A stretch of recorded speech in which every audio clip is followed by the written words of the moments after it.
ബലാത്സംഗത്തിനിരയായ പ്രായപൂർത്തിയാകാത്ത അതിജീവിതയ്ക്ക് ഗർഭഛിദ്രത്തിന് അനുമതി നൽകി സുപ്രീം കോടതി. 14 വയസ്സുകാരിയായ അതിജീവിതയുടെ ഗർഭഛിദ്രത്തിനാണ് ചീഫ് ജസ്റ്റിസ് അധ്യക്ഷനായ ബെഞ്ച് അനുമതി നൽകിയത്. വിവരങ്ങളുമായി ജിൽബി തോംസൺ ചേരുകയാണ് ദില്ലിയിൽ നിന്ന്. ജിൽബി, അതിനിർണായകമായ ഉത്തരവ് എന്ന് തന്നെ പറയേണ്ടിയിരിക്കുന്നു. 14 വയസ്സുകാരിയായ അതിജീവിതയ്ക്ക് ഗർഭഛിദ്രത്തിന് സുപ്രീം കോടതിയുടെ അനുമതി. നിർണായകമായ ഉത്തരവാണ് ഉണ്ടായിരിക്കുന്നത്. കേസിനാസ്പദമായ സംഭവം വിവരങ്ങൾ എങ്ങനെ?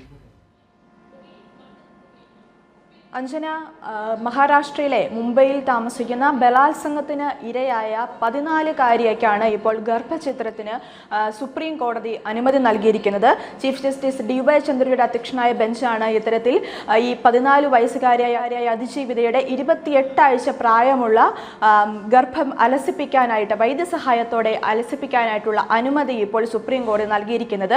നേരത്തെ ഇതുമായി ബന്ധപ്പെട്ട കാര്യങ്ങൾ മുമ്പോട്ട് വന്നത്, അതായത് ഗർഭം അലസിപ്പിക്കണം എന്നുള്ള കാര്യങ്ങളുമായിട്ട് ഇത്തരത്തിൽ അതിജീവിതം മുമ്പോട്ട് വന്നപ്പോൾ മുംബൈയിലെ ആശുപത്രിയിൽ സിയോണ ആശുപത്രിയോട് ഇത്തരത്തിൽ കോടതി റിപ്പോർട്ട് തേടിയിരുന്നു. ഇത്തരത്തിൽ ഈ ആശുപത്രി മെഡിക്കൽ റിപ്പോർട്ട് ഇന്ന് കോടതിയിൽ സമർപ്പിച്ചതിന് പിന്നാലെയാണ് ഈ മെഡിക്കൽ റിപ്പോർട്ടിന്റെ അടിസ്ഥാനത്തിൽ ഇപ്പോൾ സുപ്രീം കോടതി ഇത്തരത്തിലുള്ള ഒരു നിർണായക വിധി ഇപ്പോൾ സുപ്രീം കോടതിയുടെ ഭാഗത്തുനിന്ന് ഉണ്ടായിരിക്കുന്നത്. അതായത് ഇത്തരത്തിൽ പ്രായപൂർത്തിയാകാത്ത പെൺകുട്ടിയുടെ ഇത്തരത്തിൽ ഗർഭവുമായിട്ട് മുമ്പോട്ട് പോയാൽ ശാരീരികവും മാനസികവുമായ അവസ്ഥ മോശമായിരിക്കും എന്ന ഇത്തരത്തിൽ മെഡിക്കൽ റിപ്പോർട്ട് ഉണ്ടായതിനെ തുടർന്ന് അത് ശ്രദ്ധയിൽപ്പെടുത്തിക്കൊണ്ടാണ് ഇപ്പോൾ സുപ്രീം കോടതി ഈ ഗർഭഛിദ്രത്തിന് ഇപ്പോൾ അനുമതി നൽകിയിരിക്കുന്നത്.